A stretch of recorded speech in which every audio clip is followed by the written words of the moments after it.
10 milyon dolarlık teröristten devlet başkanlığına, Ahmet Şara ve dönüşen Suriye. Batı'yla doğrudan bir çatışma niyetimiz yok. Amerika ve Batı'yla düşman değiliz. İslamcı bir devlet gibi kıyamet savaşları veya dünya çapında cihat stratejilerimiz yok. Örgütümüz sadece Suriye'de faaliyet gösteriyor. Dış operasyonlarımız olmadı. Amacımız sadece Esed rejimini değiştirmek ve yeni bir Suriye inşa etmek. Bu cümleler Suriye Geçici Devlet Başkanı Ahmet Şara'nın henüz küresel düzeyde terör örgütü lideri olarak hakkında 10 milyon dolarlık ödül konulduğu sırada Esed rejimini devirmeden tam 3 yıl önce 2021 yılında Amerikalı gazeteci Martin Smith'e verdiği röportajdan. Aslında sözleri bugün tanıklık ettiğimiz ideolojik değişim ve dönüşümlerin habercisi niteliğinde. Şimdi bu dönüşümün ayak seslerine biraz kulak kabartalım ve Suriye'de bu süreç aşama aşama nasıl gerçekleşti ve önümüzdeki süreçte nelerin beklendiğine biraz yoğunlaşalım. Esed rejiminin enkaza çevirdiği Suriye'ye bir göz atalım. 2011 yılında başlayan Suriye devrimi sonrasında Esed rejiminin kanlı saldırılarıyla çıkan iç savaşta yaklaşık 1 milyon insan hayatını kaybetti. 13 milyondan fazla Suriyeli yerinden oldu. Bunların 6,8 milyonu ülke dışına göç etti. Altyapı çöktü. Eğitim ve sağlık sistemleri neredeyse tamamen çöktü. Birçok şehir, özellikle Halep, Humus ve Dera büyük ölçüde yıkıldı. Suriye ekonomisi %70'den fazla küçüldü. Halkın büyük kısmı yoksulluk sınırının altında yaşamak durumunda. Şara'nın rejimi devirdiği Aralık 2024'te sahadaki durum genel hatlarıyla şöyle: Halep, Hama, Humus, İdlib ve çevresi HTŞ kontrolünde. Kuzeydoğu Suriye, Haseke, Rakka, Deir Zor'un doğusu, Halep'in bazı bölgeleri YPG güçlerinin kontrolünde. YPG güçleri özellikle Esed rejiminin çekilmesiyle Kuzeydoğu Suriye'de ilerleme kaydetmiş durumda. Halep Uluslararası Havalimanı gibi stratejik noktalar YPG tarafından yönetiliyor. Afrin, Elbap, Cerablus, Azez ve Tel Rifat çevresi gibi Kuzey Suriye ise Türkiye'nin desteklediği Suriye Milli Ordusu'nun yönetimindeydi. Rejim ise Lazkiye, Tartus ve çevresine sıkışmış durumdaydı. Muhaliflerin ilerleyişi karşısında büyük ölçüde çökmüş durumdaydı. Dış güçlerin denetimindeki alanlarsa şu şekildeydi: Lazkiye'de Hümeymim hava üssü ve Tartus deniz üssü Rusya'nın stratejik üsleri olarak varlığını sürdürdü. Amerika, El Tanf üssü ve çevresinde etkindi. İsrail, Golan tepelerinde varlığını devam ettirdi. Böyle bir konjonktürde Rusya ve İran'ın desteğini alamayan Esed rejimi, iyi kurgulanan bir askeri strateji sonrasında HTŞ öncülüğündeki muhalifler tarafından 12 günde düşürüldü. Kısaca Ahmet Şara. Sünni Müslüman bir ailenin çocuğu olan Ahmet Şara'nın babası Suudi Arabistan'da petrol mühendisi olarak çalışıyor. Annesi ise coğrafya öğretmeni. Aile esasen Golan tepelerinde yaşıyor. Fakat 1967 6 gün savaşı sırasında İsrail'in işgali neticesinde Suriye'den ayrılıyor. 1989'da tekrar Şam'a dönüyorlar. Gençlik yılları burada geçiyor ve dini hassasiyetle yetiştiriliyor. Şara evli ve 3 çocuk babası. Gençliği El-Kaide ve radikalizmle iç içe geçmiş. 2003 yılında Amerika'nın Irak'ı işgali öncesinde Şara, El-Kaide'nin Irak koluna katıldı ve 3 yıl boyunca Irak'ta Amerika'ya karşı savaştı. 2006 yılında Amerikan güçleri tarafından yakalanarak tutuklandı ve 2011 yılına kadar çeşitli hapishanelerde tutuldu. Bu dönemde diğer mahkumlara klasik Arapça öğretti. Mahkumlar arasında ün kazanmıştı. Şara, 2011 yılında Suriye'de devrimin başlamasıyla Irak'taki direniş modelini Suriye'de uygulamak istiyor. O dönem El-Nusra çatısı altında Esed'e karşı savaşan en organize gruplardan biri haline geliyor ve Halep, Hama ve İdlib'de rejim güçlerini zor durumda bırakıyor. Bu süreçte Nusra, El-Kaide bağlantısı nedeniyle terör örgütü ilan ediliyor. Sonrasında 2016 itibariyle El-Kaide'den taktiksel bir ayrışma süreci başlıyor ve Nusra'nın adını değiştiriyor. Fetih el-Şam. Hemen ardından daha geniş bir yapı olarak Heyeti Tahriri Şam'ı kuruyor. Bu dönemde yaşadığı şey esasen ideolojik bir değişim olarak tanımlanamaz. Henüz sadece stratejik düzeyde bir imaj düzeltmesi olarak nitelendirilebilir. Bu yıllarda İdlib'de de facto yerel yönetimler kurarak sivil hizmetler temin etmeye başlıyor. Mahkemeler kuruluyor. Savaş nedeniyle kesintiye uğrayan eğitim devam ediyor. halka elektrik sağlanıyor. Rejimi doğrudan çökertmek yerine alternatif bir devlet modeli inşa etme yolunda ilerliyor. 2019-2023 yılları arasında Şara liderliğindeki HTŞ, İdlib'deki rakip muhalif grupları saf dışı bırakarak bölgeyi tek başına kontrol etmeye başlıyor.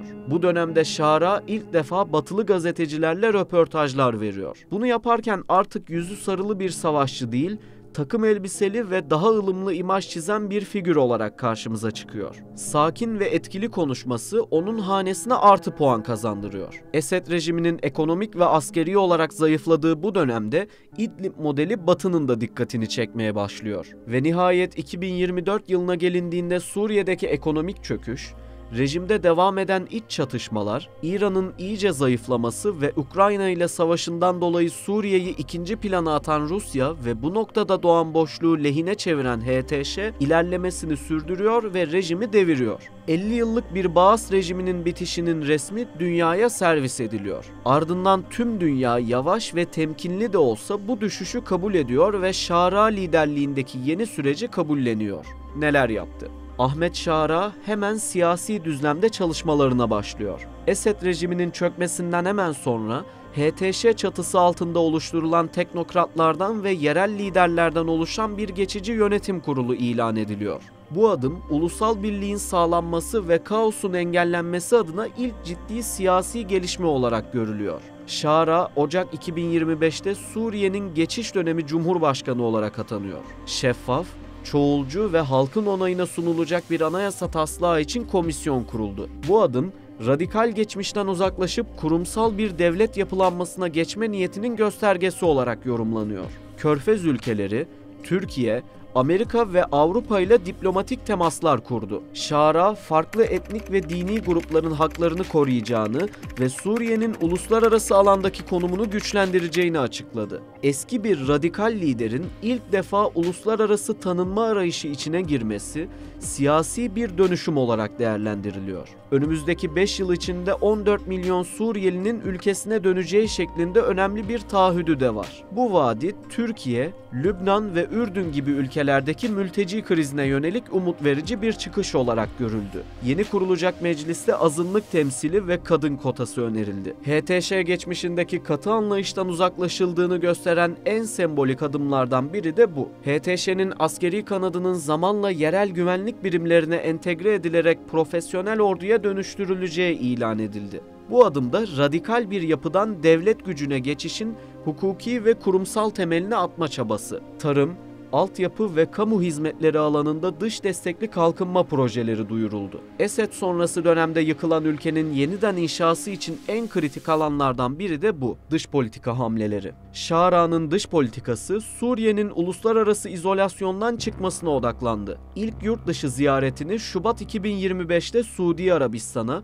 ikinci ziyaretini ise Nisan'da Türkiye'ye, üçüncü ziyaretini ise Fransa'ya yaptı. Bu ziyaretler Suriye'nin diplomatik ilişkilerini yeniden kurma ve uluslararası toplumla entegrasyon çabalarının bir parçası. İlk ziyaretini Suudi Arabistan'a yapması önemli.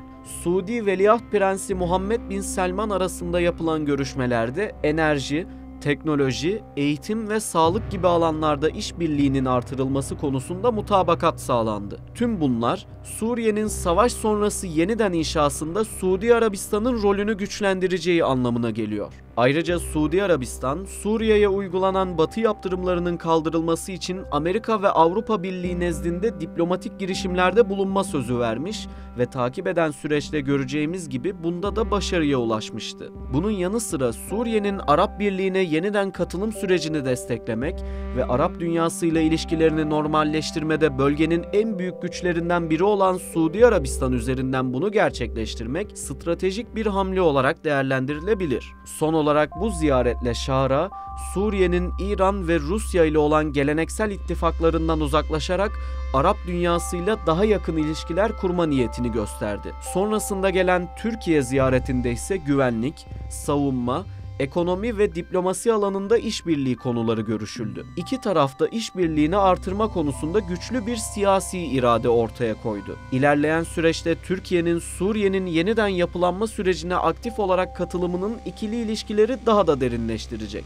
1 Mayıs 2025'te gittiği Fransa'da önemli bir anlaşma yaptı. Suriye'nin batı kapısı olarak nitelenen Laskiye Limanı'nın konteyner terminalinin işletmesi için Fransız lojistik devi CMA-CGM ile 30 yıllık bir anlaşma imzaladı. Bu anlaşma kapsamında Laskiye Limanı'nın modernizasyonu ve genişletilmesi için toplamda 230 milyon avroluk yatırım yapılması planlanıyor. İlk yıl içinde 30 milyon avro, sonraki 4 yıl içinde ise ek 200 milyon avro yatırım öngörülüyor. Bu anlaşma Suriye'nin savaş sonrası ekonomik toparlanma sürecinde önemli bir adım. Limanın modernizasyonuyla ülkenin dış ticaret kapasitesinin artması ve ekonomik büyümeye katkı sağlaması bekleniyor. Şara 14 Mayıs 2025'te Suudi Arabistan'a yaptığı ikinci ziyarette Amerikan Başkanı Donald Trump'la bir araya geldi.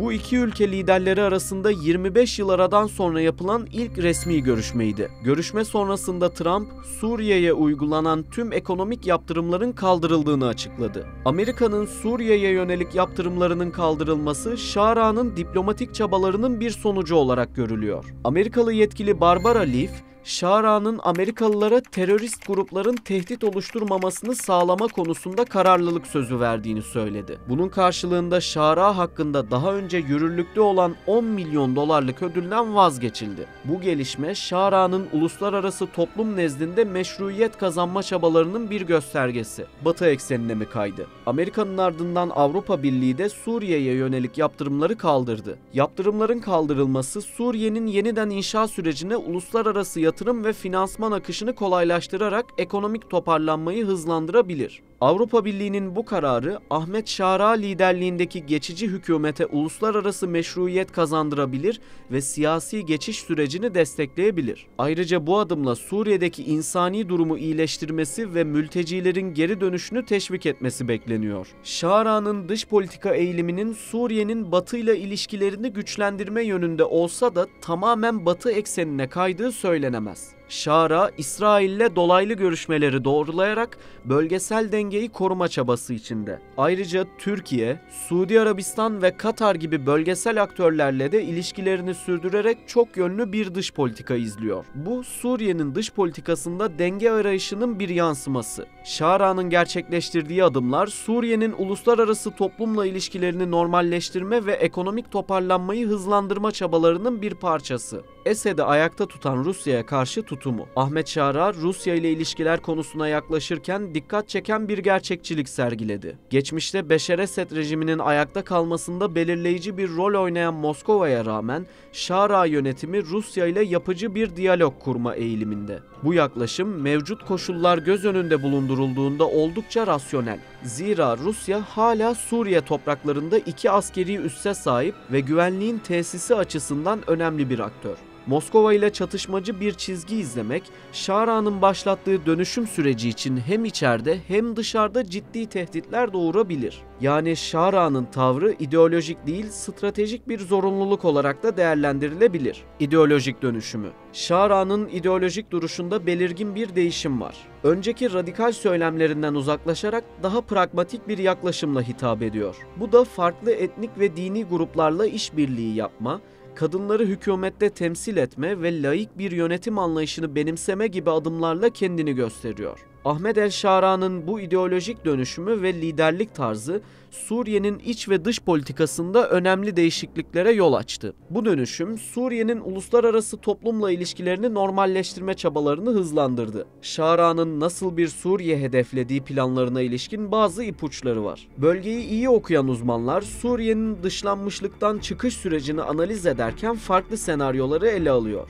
The Washington Institute'te Suriye uzmanı Fransız coğrafyacı Fabrice Balanche imzasıyla yayınlanan yazıda Şara federal bir sistem kurmayı reddediyor ve halk desteğine dayalı merkezi bir siyasi sistem oluşturmayı hedefliyor ifadeleriyle Şara'nın niyeti mercek altına alınıyor. The Syrian Observer'da yayınlanan bir diğer makalede ise Şara, devrimin zaferine rağmen Suriye'yi yönetirken devrimci zihniyetten uzaklaşmak önemlidir diyerek hukuka ve kurumlara dayalı bir devlet inşa etmenin gerekliliğini vurguladı sözlerine yer veriliyor. Time'ın en etkili 100 figür listesinde. Şara'nın Esed sonrası dönemde yaptıklarının ardından bir zamanlar başına ödül konan bir teröristin Time dergisinde yılın en etkili 100 siyasi figüründen biri seçilmesine çok da şaşırmamak gerek. Şara'nın seçilmesi dünyanın onun geçmişini aşma çabalarına, Suriye'yi yönetme, birleştirme ve yeni bir devlet inşa etme yeteneğini kanıtlama gayretine olan ilgisini gösteriyor. Ayrıca bölgesel ve uluslararası birçok aktörün ilgisini çeken jeopolitik zorluklarla başa çıkma konusundaki tutumunu da desteklediğini gösteriyor. Tüm bu yaşanan gelişmeler, Suriye'nin savaş sonrası dönemdeki yeniden yapılanma sürecindeki kritik bir dönemece girildiğinin kanıtı. Şara'nın liderliğinde atılan adımların, ülkenin uzun vadeli istikrarı ve refahı açısından nasıl sonuçlar doğuracağını zaman gösterecek.